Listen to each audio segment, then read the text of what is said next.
And hello and welcome to Open, the one and only show that opens the Bronx and the rest of the world right to you. I'm your host, Daren, Jaime. And today we're going to update you on what's happening in and around our borough as well as across New York City. Coming up, we'll discuss the challenges that the Latino community faces when it comes to the issue of hospice care. And afterwards, we'll learn about an organization helping assist business enterprises in construction and associated industries. And then we'll talk about the academic challenges young people are facing as they continue to return to school. And then we'll discuss an effort to improve the accuracy of early breast cancer detection. And finally, we'll learn about a not-for-profit that's dedicated to advancing childhood literacy through a social justice lens. So we encourage you to stay tuned because all this and much more is heading your way. Right now, we're officially open.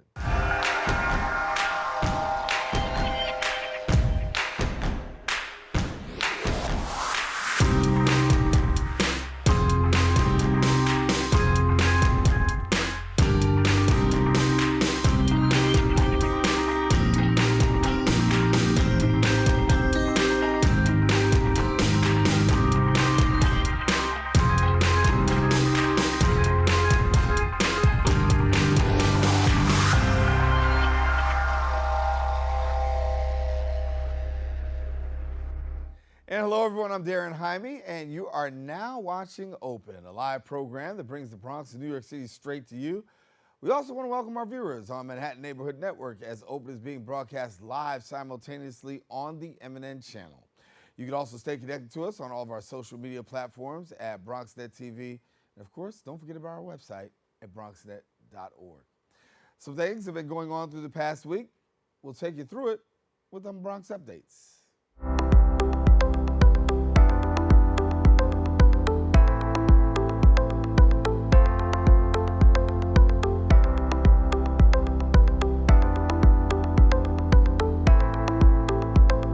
We start right here in the borough of the Bronx. Bronx Borough President Vanessa Gibson and other city officials joined the Black, Latino, and Asian Caucus of the New York City Council for a press conference, amplifying new legislation focusing and promoting equity and inclusion in the fire department of New York City. Our BronxNet reporter, Kim Aline, has the details. Hoping to promote equity and inclusion within the FDNY, Bronx Borough President Vanessa Gibson joins New York City Council members and the Black, Latino, and Asian Caucus of New York City for a press conference. Historically, the FDNY has predominantly been filled with firefighters who are white men. It has been a hierarchy of generations of white men and their grandchildren and other family members that have been, enjoyed with the pleasure of becoming firefighters. Gibson goes on to say there has been some improvement with the inclusion of women and people of color, but the respected career path remains dominated by white males. This led to the introduction of new legislation that will require a plan for ongoing training on diversity, inclusion, and harassment for all FDNY members and staff. We're also asking for annual reportings to the mayor and to the city council, not only just to get these reportings, to actually come up with a strategic plan to how we could address this diversity issue. In addition to this legislation, the BP and Councilmember Riley say stronger recruitment efforts within the inner boroughs of New York City would also make a huge difference. Reporting for BronxNet, Kim Aline. And thank you, Kibben. In other news, the Project Renewal Scan Van is providing women with mammograms, free I should say, in all 5 of our boroughs. Our BronxNet reporter Brittany Schuyler Albane gives us the details right now. According to the CDC, breast cancer screenings have dropped by 87% in place of other exams and treatment during the height of COVID, which is why the Project Renewal Scan Van is providing women with free mammograms in all 5 boroughs. We serve usually the underserved communities and work with other based organizations to offer mammogram screenings to patients who usually will not have other access to health care. We do the screenings in all 5 boroughs, including Long Island. The Project Renewal Scan Van is the nation's first mobile mammography clinic and partners with notable organizations like Susan G. Komen, the American Cancer Society, the Avon Foundation for Women, and many more. Not only do they provide free services, but it is also a priority to follow up and coordinate care if someone is unfortunately diagnosed with breast cancer. We are able to diagnose, hopefully, to those who don't have access to a regular mammogram screening, and we are able to link them and connect them to other care.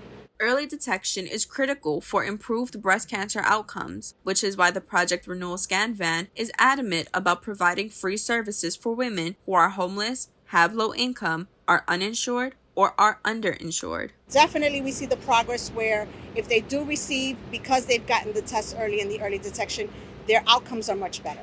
October is just around the corner, which is also Breast Cancer Awareness Month. So the Project Renewal Scan Van is here for you if you are over 40 years old and do not have breast implants, regardless of your legal status. They want you to know that they are setting up events in all 5 boroughs from October 1st all the way to the 31st. If you meet the requirements mentioned and are interested in receiving a mammogram from Project Renewal Scan Van, call the number below to schedule your appointment.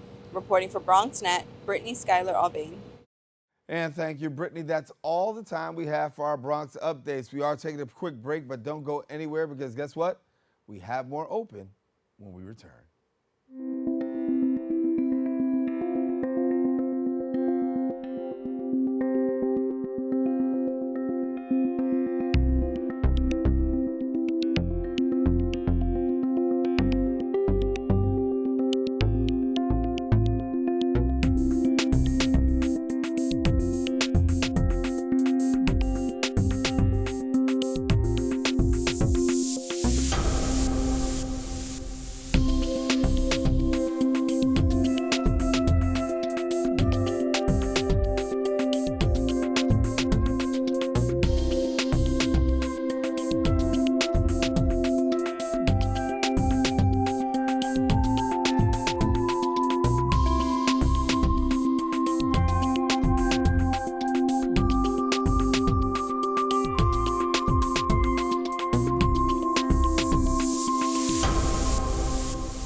And welcome back. As we continue to celebrate and recognize Hispanic Heritage Month, it's also time to take a look at the health challenges that's been faced by these communities.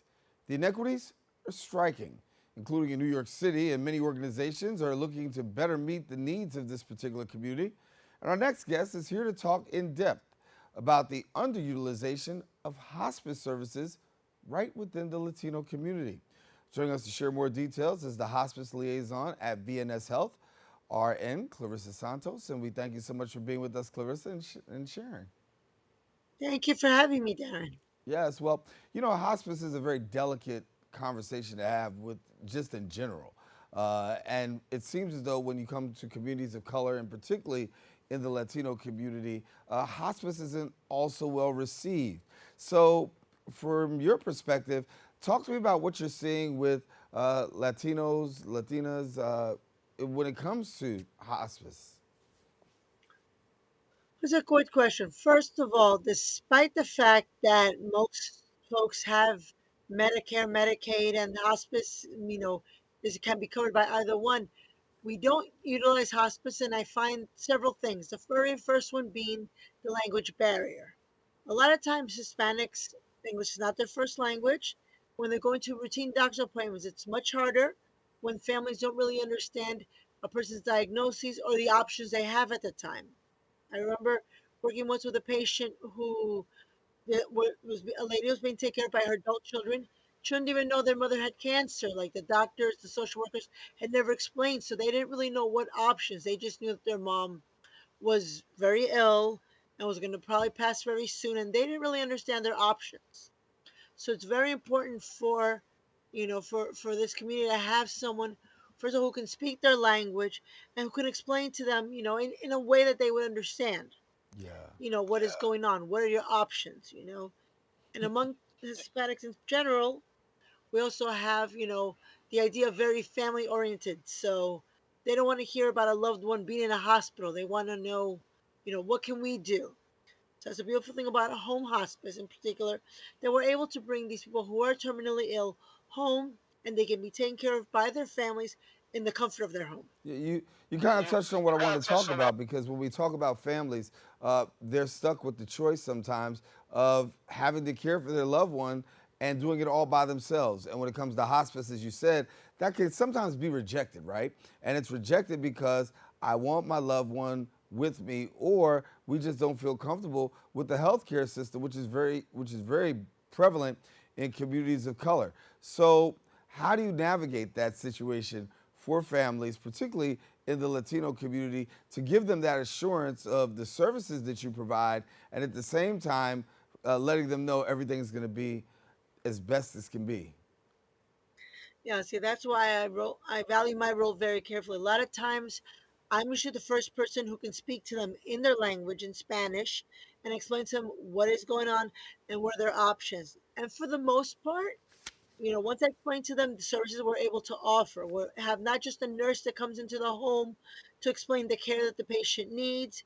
We have social workers who can help them navigate the often difficult, conversation in terms of final arrangements.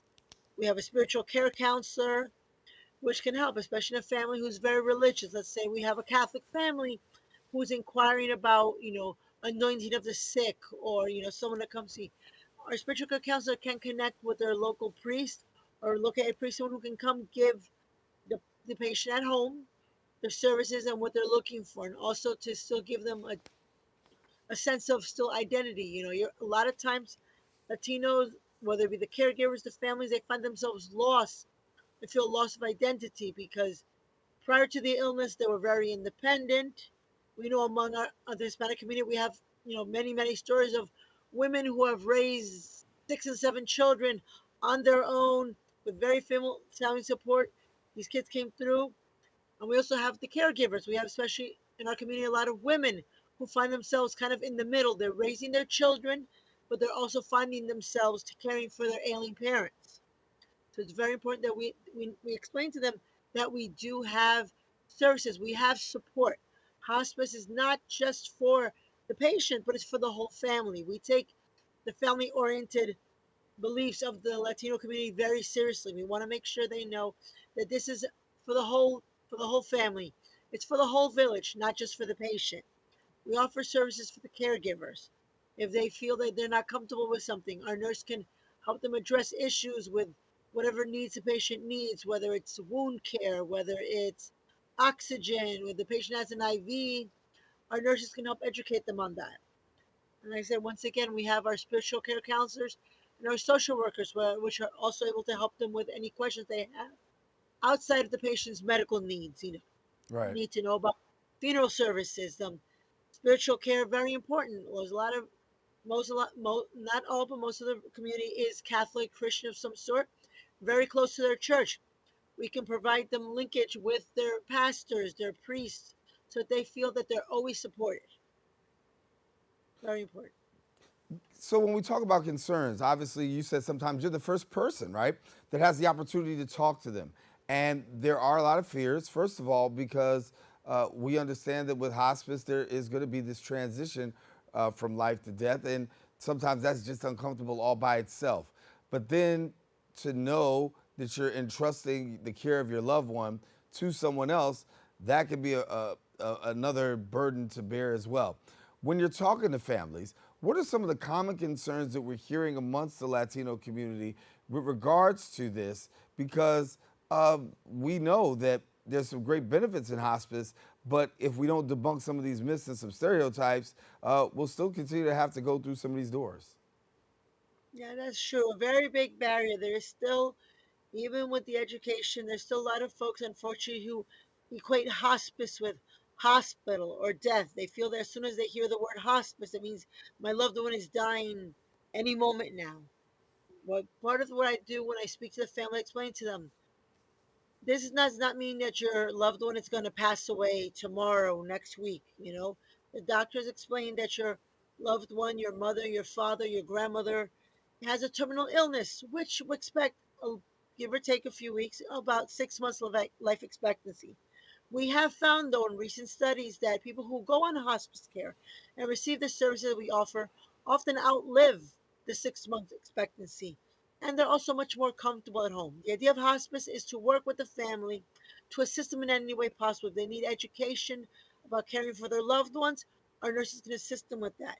Because at times when patients are in hospitals and they're returned home, sometimes the hospitals aren't giving folks, or they don't feel they've been trained well enough to feel comfortable with caring for their loved one at home. So that's where our nurses come in to provide support, to provide education. We have a 24-hour hospice hotline. If the caregivers have any questions, if they see a change in status in their loved one, they can call us at any time. We have nurses available 24/7. We can help them find out, is this something that we can address in the home? Is there medication that because all our patients in home, they receive what we call a comfort pack, which has several medications which they may or may not use throughout the time that they're under our service. So at times it could be something that we can easily tell our loved one, listen, this medication you have in the refrigerator, take it out. You see this? And the nurse will guide them, give them this dosage, give them a few minutes. If this doesn't work, let's do this. Or the nurse can also tell them, well, it seems that this might be something we need to address in the hospital. We will arrange paramedicine. We always tell them not to call 911 unless we cannot help them. But a lot of times we tell them we can activate our own paramedicine services, which can determine if a patient needs to be taken to the hospital to stabilize them and then bring them home. Yeah. The idea of hospice is to have them at home and try to manage as much as we can in the home, supporting the family, not just the patient, the family in every way possible. On the medical end, on the spiritual end, on the psychological end, we know that this is not just a patient, but it's the whole family that we're taking care of. It's not just this ailing mother, but it's her children, her It's a whole grandchildren, family. Yeah. her spouse. It's a whole family, and Yeah. that's what we embrace. We're not a hospital, we're a hospice team. And as a team, we're looking to address the needs of the entire family, the entire village, as I like to call it.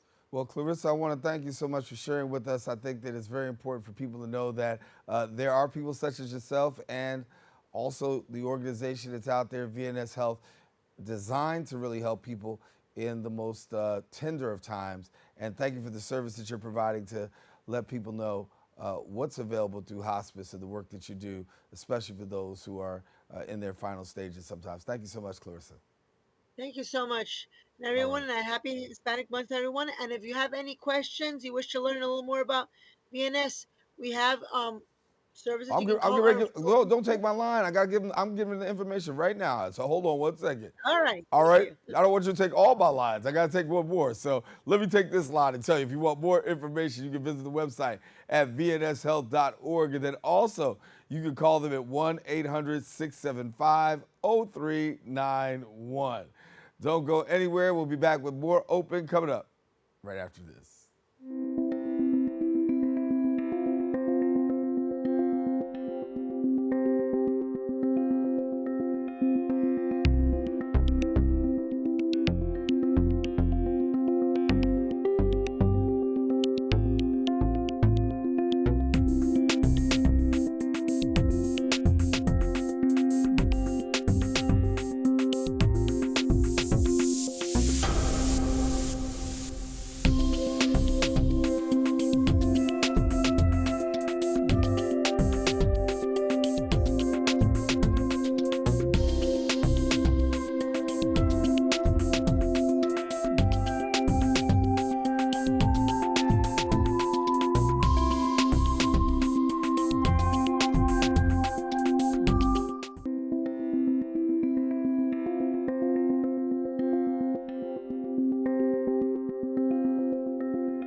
And welcome back. The Regional Alliance for Small Contractors has assisted in the growth of small minority women disadvantaged in local business enterprises in construction and associated industries.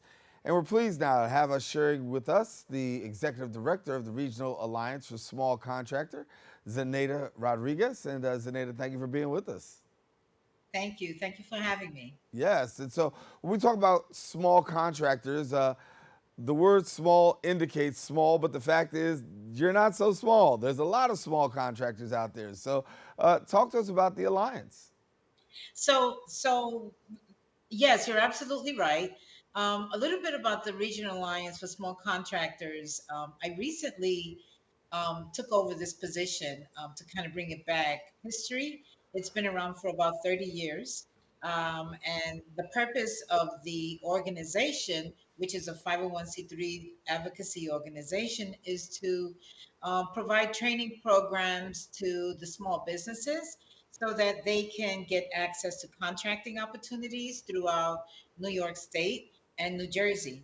Some of our board members are the city and state agencies, the Port Authority, which is very huge on us, the MTA, the Dormitory Authority. We also have our chairman who works with, he is the president of Tishman, which is Jay Badami. And we collaborate on putting training programs together for the small businesses so that they can become bigger businesses. So one of my goals with the Regional Alliance for Small Contractors is to actually change the name and call it Regional Alliance for Contractors. Yeah. And so when we talk about contractors, talk to me about some of the hurdles, because I know you're assisting them in some of the, some of the hurdles that they're facing, whether it's with, funding, whether it's with, talk to us about that.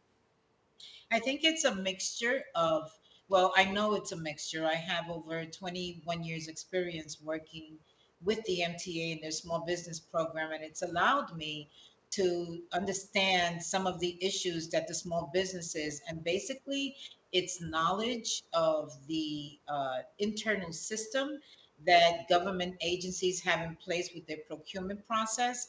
It's building relationships. It's understanding what the networking process is when we're going to these types of events and conferences.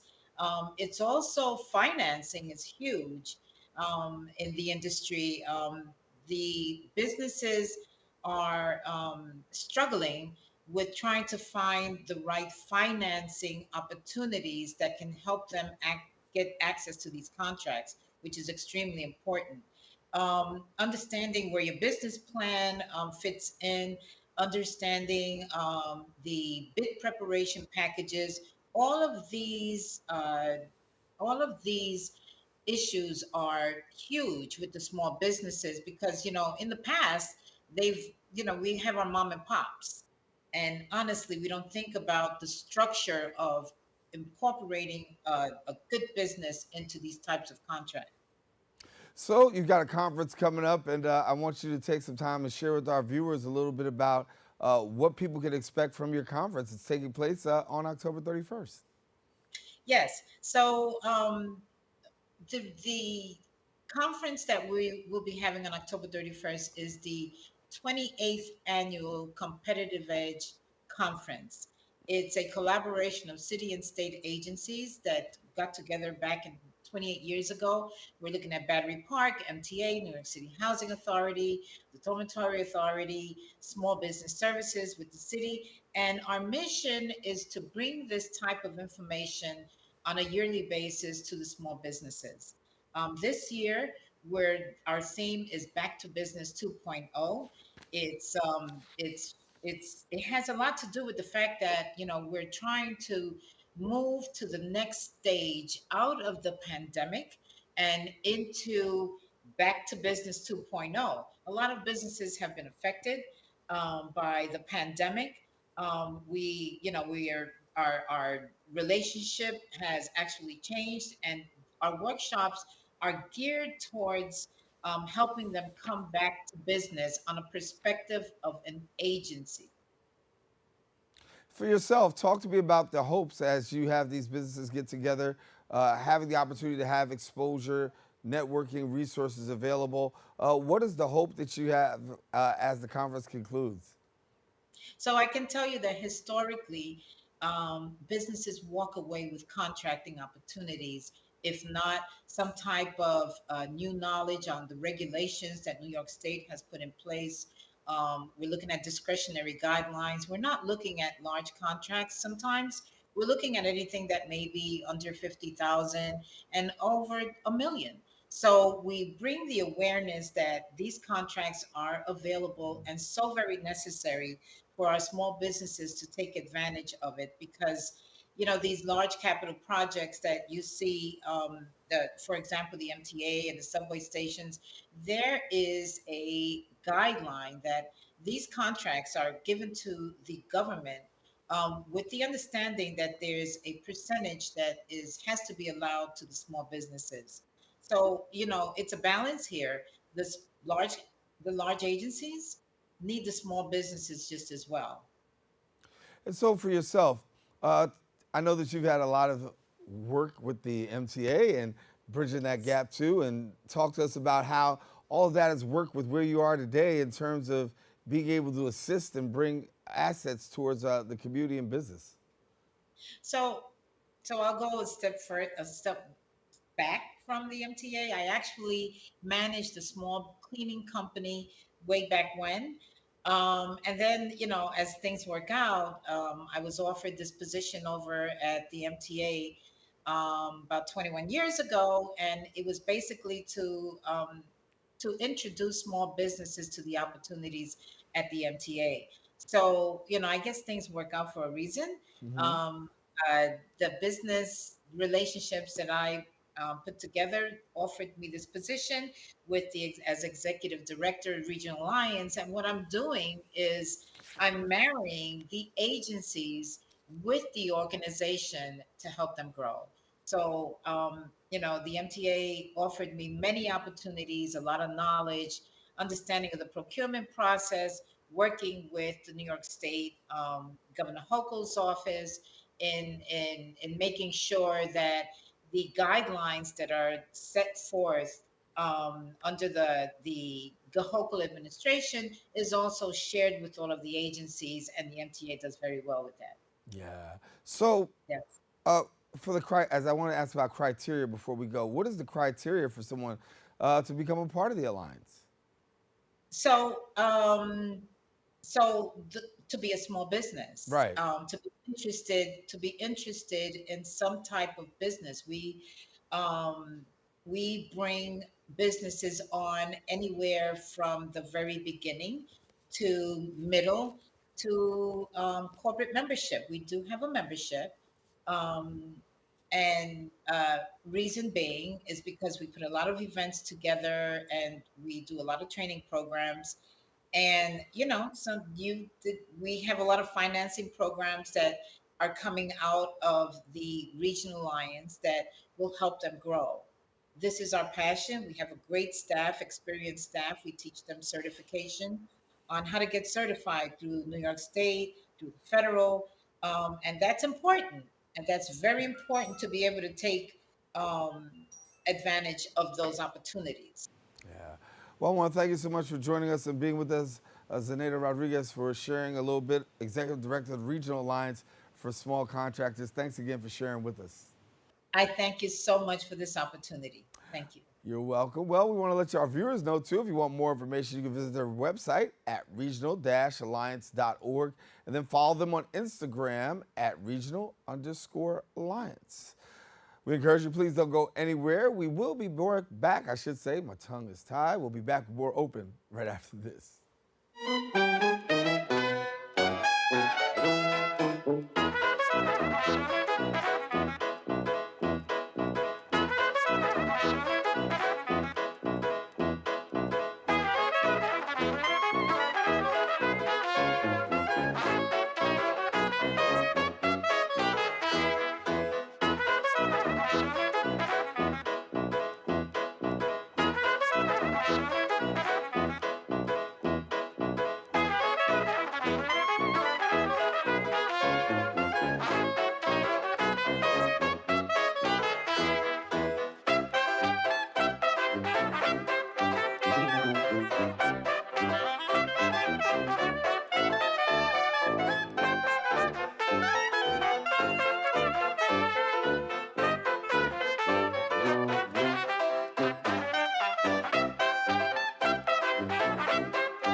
And welcome back. Recent data shows students are scoring lower in reading and fewer students are hitting their grade level targets in math than they did pre-pandemic.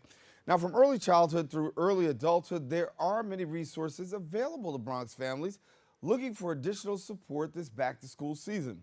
And joining us now to share more, we've got the Department Director of Children and Youth Services at BronxWorks. We're pleased to be joined by Ursula Cooper-Hunter. And Ursula, thank you so much for joining us and being with us here on the show. My pleasure. So when we talk about, having this learning loss, understanding that a lot of students really didn't make it through this COVID challenge the way that we thought that they would, give us a little bit of what you're finding. Yeah, we're finding that young people are definitely experiencing losses in reading and math, as well as socialization skills.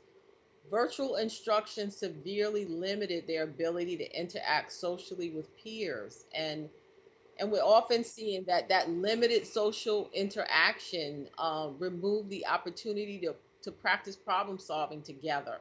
And now very often causes minor disagreements to escalate. And so when we look at our students right now, we want to get them back on track. We want them to be where they need to be. And honestly, before COVID, it was already rough. Now, with COVID, challenges are further exacerbated. How do we get students back on track? What are you doing over there at BronxWorks to help to make this happen? Well, within BronxWorks, our youth development programming ranges from early childhood through college, pretty much. And so just to give you a quick rundown of our services, we have currently 2 Head Start programs. In fact, our location at 1472 Montgomery Avenue currently has some available slots, as well as a home instruction for parents of preschool youngsters known as HIPPY. We have after-school programming for children in grades kindergarten through 5th, as well as middle school programming for children, for youth in grades 6 to 8th. We have community schools at the IS 313, 339 Webster campus, as well as the Jill Chaffetz Transfer High School. We offer after-school programming for high schools. We have 2 high schools, FDA 3 in the Bronx, and the Adlai Stevenson YABC High School, as well as our 4 cornerstones located in NYCHA community centers. And we have the Center for Achieving Future Education, known as CAFE, which focuses on exposing high school students to college as a post-secondary option. CAFE coordinates virtual and in-person college tours, workshops on the college application process, financial aid, as well as SAT prep. And we do have some slots available for our SAT prep course, as well as college retention. So now we've moved from just getting students into college, but also helping them graduate and obtain either an associate's and or a bachelor's degree. Yeah. Take me a little bit more into your programs, because as we talk about programs for, our high school students, because trying to come over to college, that's a huge hurdle. We know that a lot of them have missed formative years of learning because of COVID. What kind of programs do you have in place for high school students that are really going to help them to get to that next level? Well, we offer them, programming around first. A lot of our programming focuses on assisting them academically. So if college is a post-secondary option for them, certainly they need to pass their high school courses, do well. And so we have staff that are there to support them academically. And we work with the schools as well in order to do that. And we're offering, as I mentioned, a college application process. We're doing, focusing on budgeting and other life skills workshops that we're sharing with them so that we prepare them for, adulthood. I know 9-year-olds have had a significant impact. As a matter of fact, math and reading, when it comes to 9-year-olds, saw a dramatic drop. When you look at what's going on with our 9-year-olds, tell me how you're trying to bridge the gap there. Well, one of the things we do, we're particularly proud of our STEM programming. We recently received a grant from Verizon, which allowed us to enhance our STEM programming in our after-school programs, particularly for our elementary and middle school programs, and so certainly STEM is a way that we're addressing. We that type of program we've used to address some of those losses, academic losses that some of our children have experienced, and it's done in a fun, engaging way. And so very often it's they don't even fully realize that they're learning, but they are, and they're enjoying. Yeah. And so for you, talk to me about just what you feel like being able to be that, the one that's bridging the gap. Because we know that the education system is trying to do the best they can, but they have challenges. But it's great to have support services outside of the educational system to work as a partner, and then also to be that, to be that ally. So talk about what that feels like for you. Oh, it's a great feeling. Certainly, our goal is ultimately to have young people to, be successful. And so to be a part of that process is so rewarding for my staff as well as myself.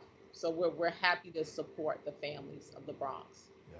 And once again, I want to get an opportunity for you to share, Ursula, a little bit about the early childhood learning centers, because I think that's very important.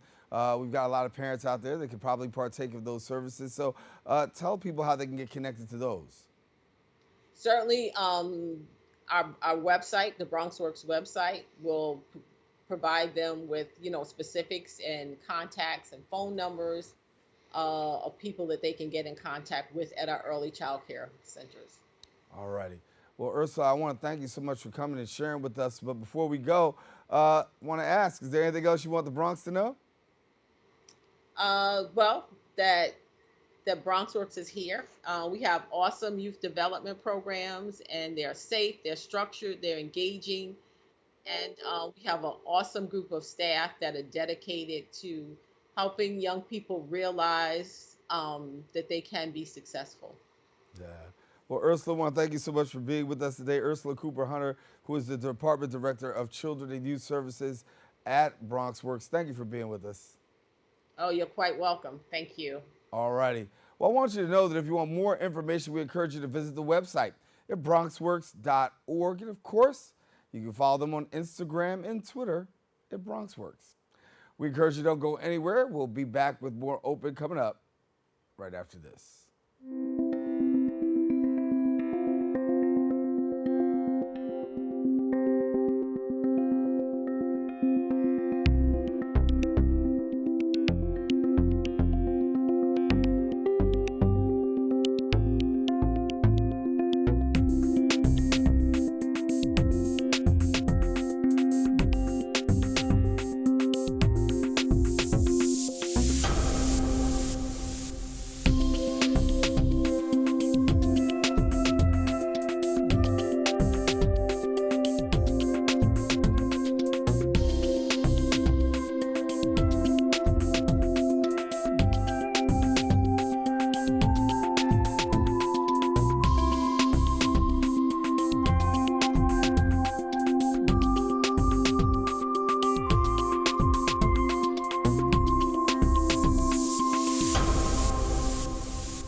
And welcome back. October is Breast Cancer Awareness Month, and it's to help address the diagnostic challenges in breast cancer.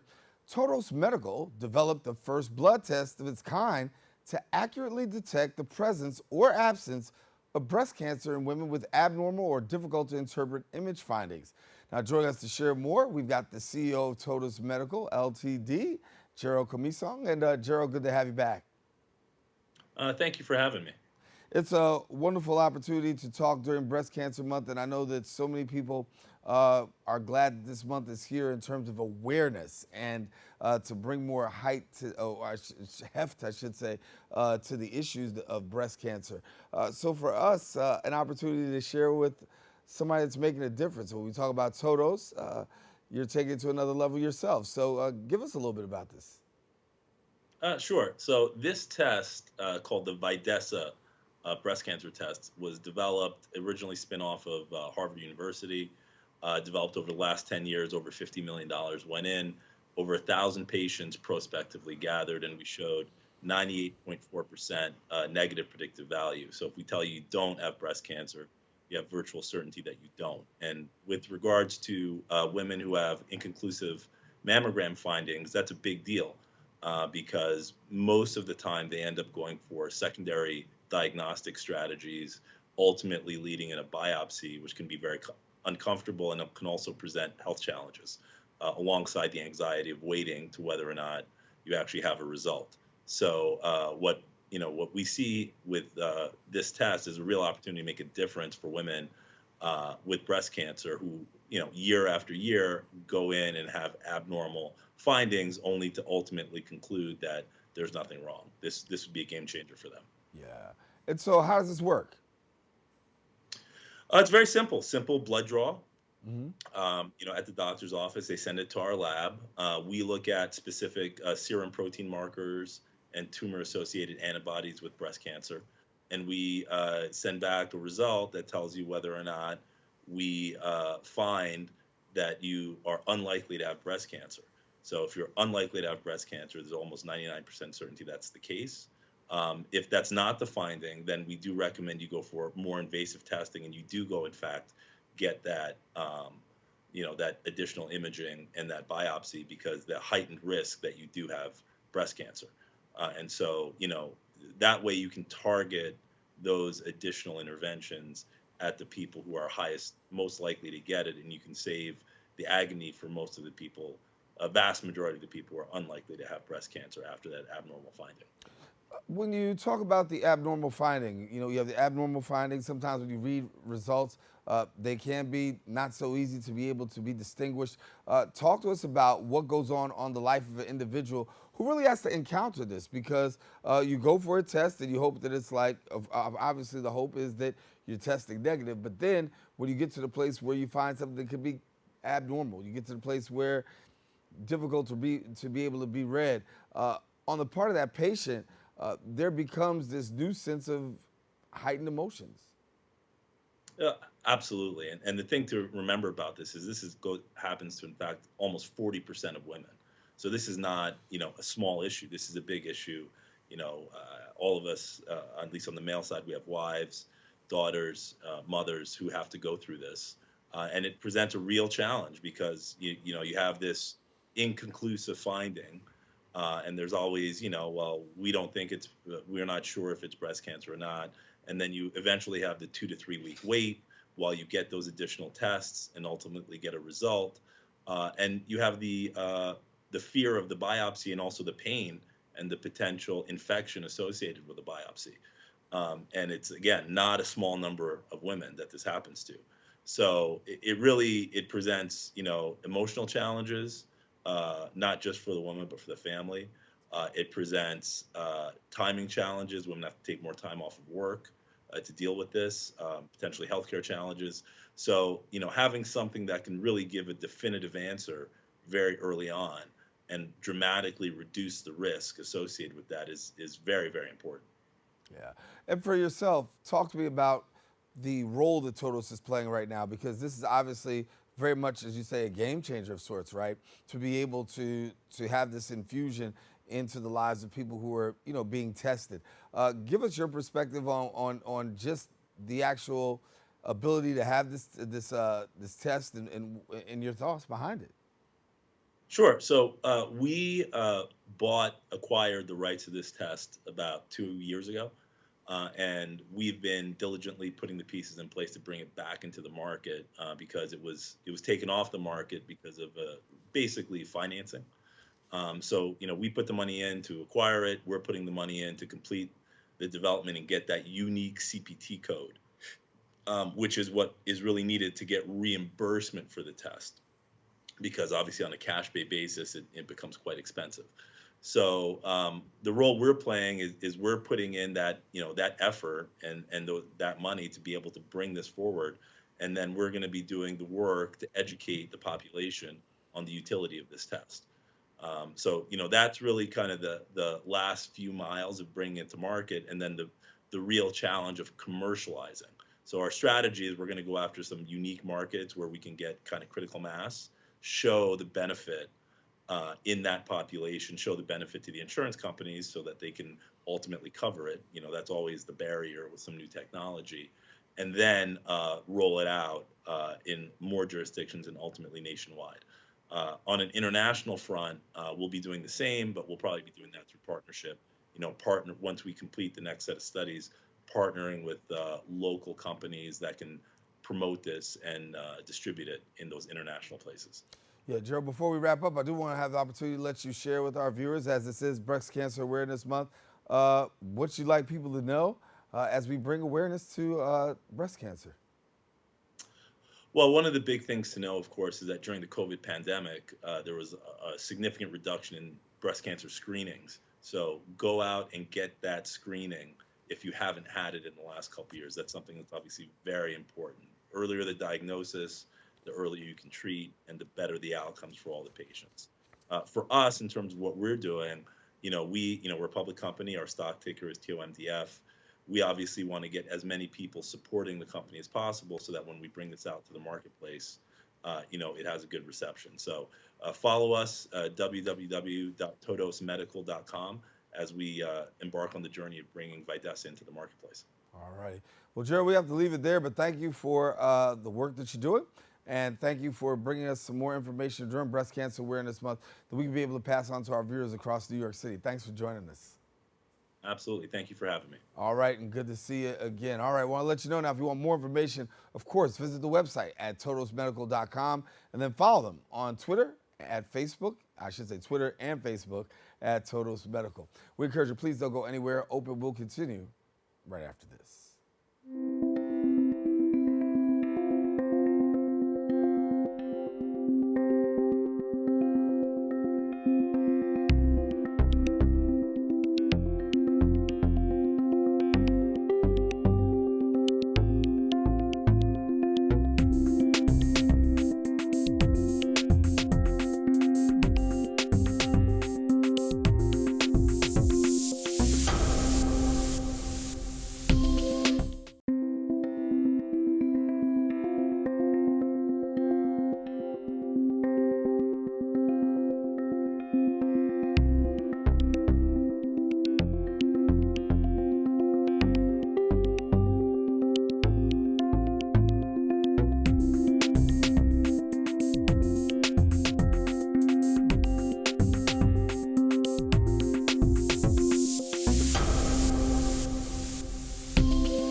And welcome back. Start Lighthouse is a not-for-profit that's dedicated to advancing childhood literacy through a social justice lens.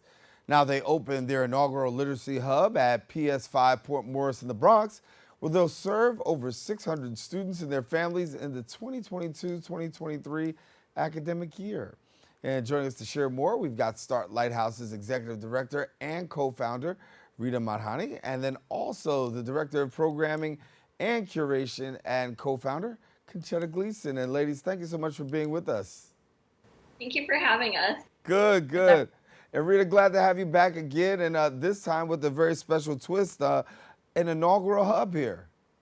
Yes, and it's been incredible just to see the evolution of our partnership with PS5 Port Morris. That's a partnership that, of course, began during the height of the COVID-19 pandemic in response to widespread school and library closures. And we had connected with Principal Keene during the pandemic, and she informed us how she had been emptying out classrooms just trying to pull together resources for her students.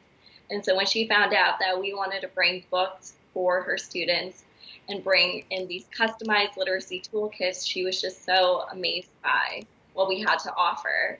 And then since then, we pivoted based on student and family feedback, and we launched our Literary Adventures program, where we were hosting nationally recognized and award-winning BIPOC authors and artists for interactive workshops.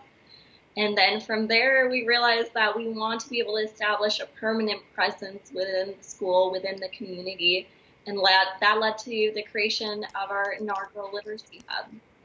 And so for those who don't know, give me a little bit more, Concetta, about what we can see in terms of like programming.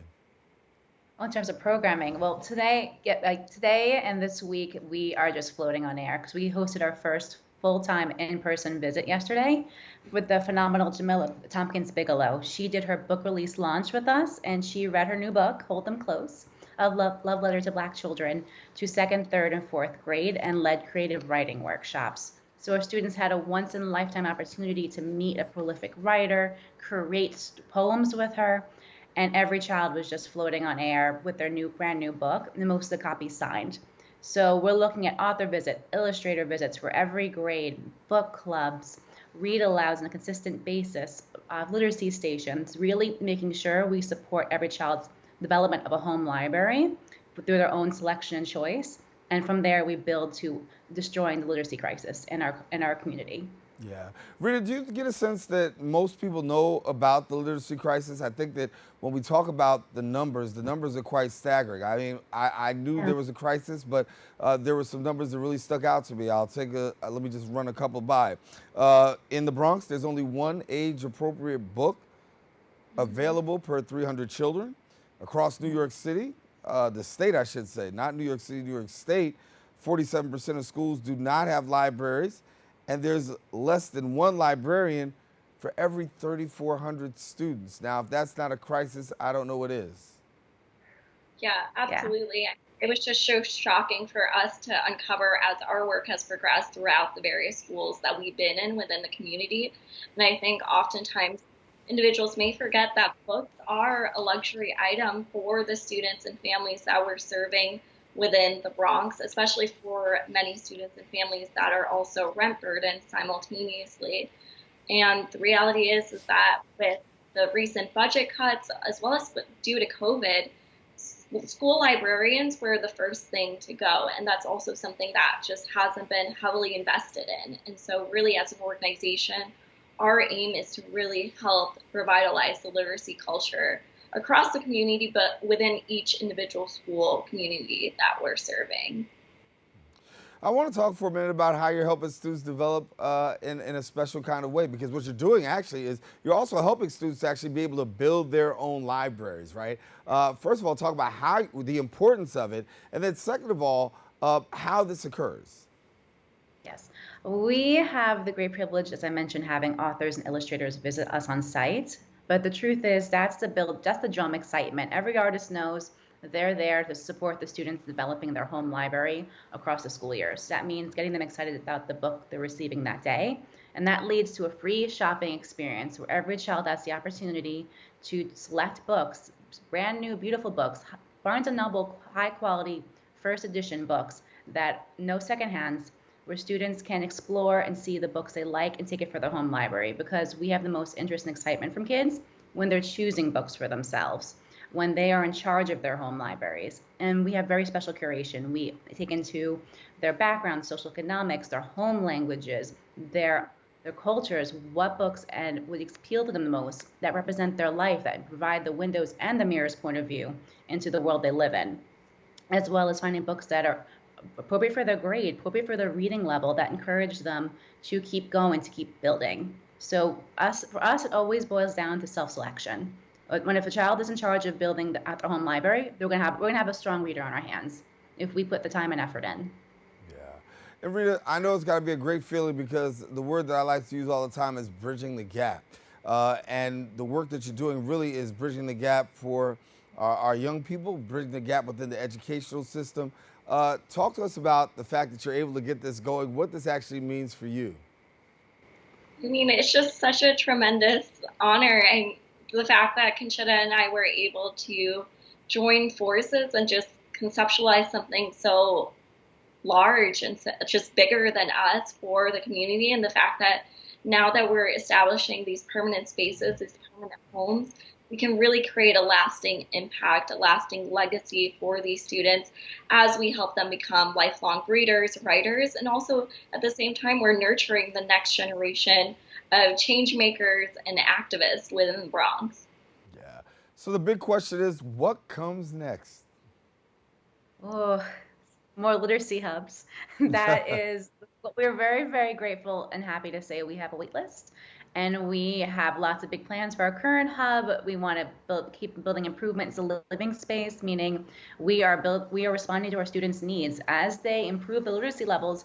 Their need for books, their different books choices change as we go. We want to be able to support them as they're navigating new reading levels, and we are very fortunate to say we have been requested for federal funding for another literacy hub in West Farms.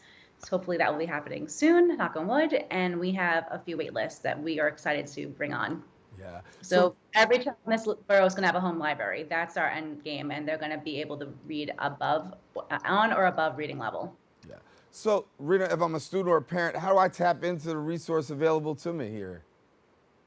Yeah, absolutely. So we often host community events, and so we pair up with elected officials where we're able to provide our reading materials and supplemental resources.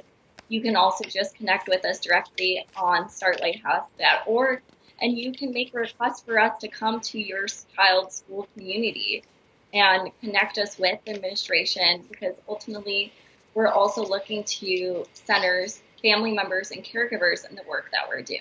And so they can ultimately become advocates for our programming, bring us into their child's school community, and also be a part of the literacy hub that we're developing.